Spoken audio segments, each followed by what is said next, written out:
꽃이나 산야초 등을 이용해 집에서 직접 술이나 차를 만들어 마시는 시니어분들이 많습니다. 문제는 민간요법에 따라 특정 질병에 효능이 있다고 알려진 식용금지 식물들을 먹다가 독성에 중독되어 자칫 목숨을 위협받을 수도 있다는 것인데요. 더욱이 시니어들 사이에서 식용불가 원료를 포함한 제품이 과체중, 암 등 각종 질병 예방 및 치료에 효과가 있다는 잘못된 정보 또한 퍼지고 있습니다. 나이가 들면 자연스럽게 판단력이 흐려지면서 주변 지인들의 몸에 좋다는 말만 믿고 섭취가 금지된 식품인지 인지하지 못한 채 잘못된 식품을 구매하기도 하는데요. 오늘은 온라인 쇼핑몰 등에 불법 유통되고 있는 섭취나 판매가 금지된 식용불가 원료 및 식품 10가지를 소개해드리겠습니다. 첫 번째는 빼빼목입니다. 빼빼목은 보통 30에서 40g을 뜨거운 물에 달여서 차로 먹는 것이 보통인데요. 이를 차로 달여 먹을 경우 다이어트에 도움이 많이 된다고 하여 유명해졌습니다. 그 이유는 강력한 해독, 해열작용과 더불어 이뇨작용이 매우 세서 대소변이 잘 나오게 해 변비에 도움을 주기 때문이라고 하며, 심지어 꾸준히 먹으면 눈과 귀가 밝아지고 간 기능 개선, 요로결석 등 고루 효험이 있는 민간약재라고 알려져 있습니다. 실제로 허준이 집필한 동의보감에서도 신선목에 대해 사람이 먹으면 여위게 된다라고 쓰여 있으니 확실히 옛 선조들 중 효과를 본 사람이 있는 것 같습니다. 하지만 이 빼빼목 혹은 신선목이라고 불리는 이 나무의 원래 이름은 말채나무인데요. 이 말채나무는 식용으로 사용할 수 없는 관상용 및 목재용 나무로 현재 식용으로 판매하는 것을 식약청에서 금지하고 있습니다. 그 이유는 식품 안정성이 입증되지 않아 그대로 먹거나 식재료로 써서는 안 될 원료이기 때문입니다. 또한 복통이나 급성간 손상을 유발시킬 수 있는 위험이 있다고 합니다. 일부 식물 원료는 한약재로 쓰이기도 하지만 독성이 강해서 한의사 처방 없이 먹다가는 심각한 부작용을 일으킬 수 있다고 하니 되도록 드시지 않거나 전문가의 처방을 받고 드시는 것을 추천드립니다. 두 번째는 부처손입니다. 우리나라에서 흔히 쉽게 찾을 수 있는 부처손은 천식, 생리불순, 혈액순환 등에 효과적이라고 알려진 식물로 현재까지도 민간요법으로 사용되어 최근 방송에서도 소개되었는데요. 특히 이 부처손은 항암 효과가 뛰어나다는 사실이 알려져 많은 사람들에게 관심을 받았습니다. 그러나 이 부처손의 경우 식품으로서의 안전성이 확인되어 있지 않으므로 식품으로 판매할 수는 없습니다. 그 이유는 독성이 있어 차 형태로 우려 먹거나 끓여서 상시 음용할 경우 독성으로 인하여 심각한 부작용을 초래할 수 있기 때문입니다. 하지만 한약의 원료로는 사용이 가능하며 식용으로 쓰일 수 없는 한약 원료는 법적으로 의약품으로 분류되어 무자격자가 판매할 수 없으며 유자격자라 하더라도 온라인으로 판매하는 것은 불법입니다. 이 점 유의하시어 전문가의 처방을 받고 드셔야 한다는 점 꼭 기억하시길 바랍니다. 세 번째는 피마자 씨앗입니다. 우리가 정월대보름에 먹는 나물 중 아주까리라고 불리는 피마자 씨앗에는 청산가리보다 6000배나 강한 독성 물질인 리신이 함유되어 있습니다. 특히 진통 및 항염 효과가 있다는 피마자 기름은 아주까리의 씨앗을 짜서 만든 기름인데요. 이 피마자 기름은 기름을 짤 때 열이 가해지기 때문에 씨앗의 독성이 제거된 상태입니다. 하지만 가열하지 않은 피마자 씨앗 내에 함유되어 있는 리신은 미국의 질병예방통제센터가 생화학 테러 물질로 분류했을 정도이며 세계 3대 독이자 식물이 만든 가장 강력한 독으로 인체에 매우 치명적입니다. 특히 2017년 북한의 김정남 암살에도 리신이 사용되었을 거라 추정될 정도이니 어느 정도 맹독일지 짐작되실 겁니다. 피마자 씨앗을 섭취하거나 흡입 시 4에서 12시간 내로 멀미와 구토가 발생하고 이는 경련과 환각으로 이어지며 섭취량이 많으면 수일 후 간장, 비장, 신장의 기능이 저하되어 죽음에 이르게 됩니다. 리신의 치사량은 60kg 성인 기준 18mg으로 알려졌으며 리신의 독은 보거, 코브라의 독보다 강하다고 알려져 있습니다. 네 번째는 시니입니다. 알레르기 비염과 축농증으로 고생하는 분들 사이에서 유명한 약재인 시니는 진통과 소염 작용을 하여 코와 관련된 각종 염증 질환에 효과가 있다고 잘 알려져 있습니다. 하지만 목련의 꽃봉오리인 시니는 안전성이 검증되지 않아 식품 원료로 사용할 수 없으며 알레르기 유발 가능성이 있는 꽃가루를 제거한 꽃잎만 식품 원료로 사용이 가능합니다.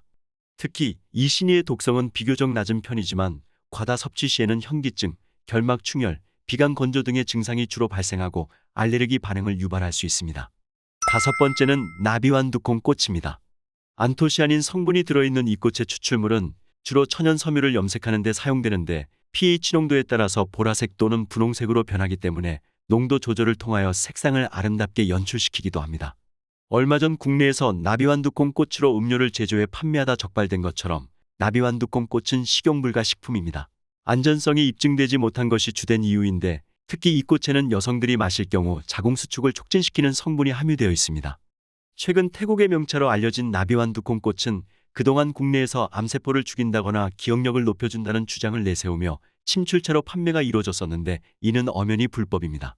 다만 미국 FDA에서는 최근에 식용허가를 받았다는 기사도 있지만 우리나라에서는 아직 식용허가가 나지 않았다고 하니 이 점은 유의하셔야 할 것 같습니다.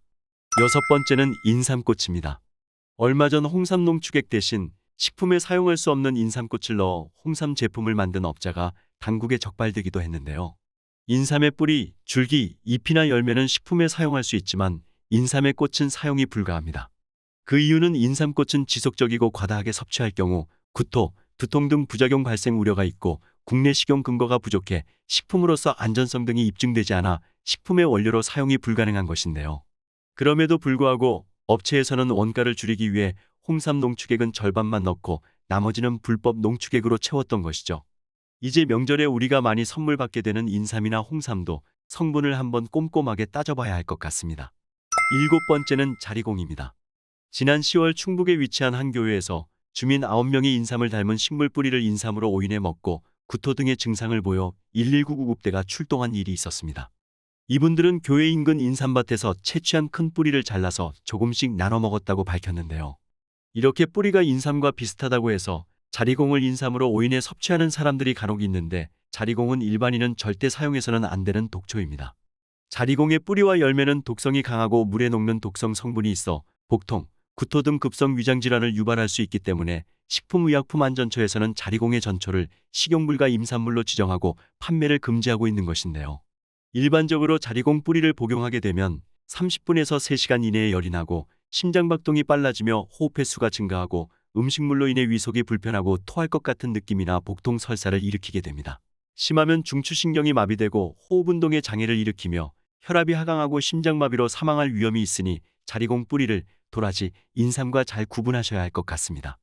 여덟 번째는 백선피입니다. 봉삼이라고도 불리는 백선피는 단연생초인 백선 뿌리의 껍질입니다. 국내 산에서 이를 쉽게 채취할 수 있고 봉삼이라고 불리는 것 때문에 사람들이 인삼의 한 종류로 오인하는 경우가 있는데 이는 잘못된 생각입니다. 한때 봉삼주, 봉황삼주로 알려진 백선피로 만든 술이 인터넷에서 뇌졸중에 효과가 있다고 알려지기도 했지만 독성이 강해 간 기능에 이상을 불러와 간 수치를 높일 수 있고 자궁수축작용도 있어 의약품의 용도 외에 일반인들이 백선피를 임의로 섭취하는 것은 현재 금지되어 있습니다. 아홉 번째는 마왕입니다. 다이어트 한약의 주재료로 알려진 마왕은 아시아를 원산지로 두고 있는 식물입니다. 아시아 외에도 세계 각국에서 자라며 수천 년 동안 한의학에서 사용되어 왔는데요. 그렇지만 현재 국내에서는 한의학 등의 의료 목적을 제외하고 일반인들이 마왕을 섭취하는 것에 대해 식품위생법으로 금지하고 있습니다. 마왕은 에페드린 성분을 함유하고 있어 식욕 억제 효과를 위해 다이어트 목적으로 이용되는 경우가 있으나 여러 임상 시험에 대한 분석에 따르면 마왕 속 에페드린을 고용량으로 복용하거나 장기간 사용하는 경우 메스꺼움이나 구토, 가슴 두근거림 등 경미한 부작용을 유발할 수 있다고 합니다. 마지막은 초호입니다.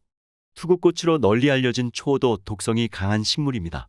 초호는 미나리아 제빛과 식물로 약재로 쓰이지만 잘못 섭취하면 아코니틴, 메스아코니틴 등의 독성 성분이 있어 복통, 구토, 현기증 등이 생기고 심하면 목숨을 잃을 수 있는데요. 초호의 독성은 식물 중에서 가장 독한 것으로 아메리카 인디언들이 화살촉의 도구로 발라 전쟁이나 사냥에서 주로 사용할 만큼 그 위험성이 강하다고 합니다. 사실 초호는 한의학에서 원기를 회복하며 관절염이나 중풍, 당뇨에 효과적인 것으로 알려져 있지만 뿌리에는 독성이 있어 섭취에 주의가 필요합니다. 초호 독성이 위험한 이유는 현재로서는 딱히 해독제가 없다는 것인데요. 그러니 아예 섭취하지 않는 것이 가장 좋습니다.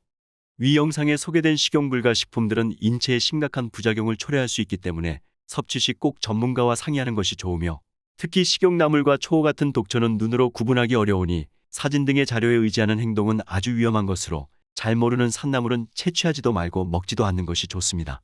오늘 내용 도움이 되셨나요?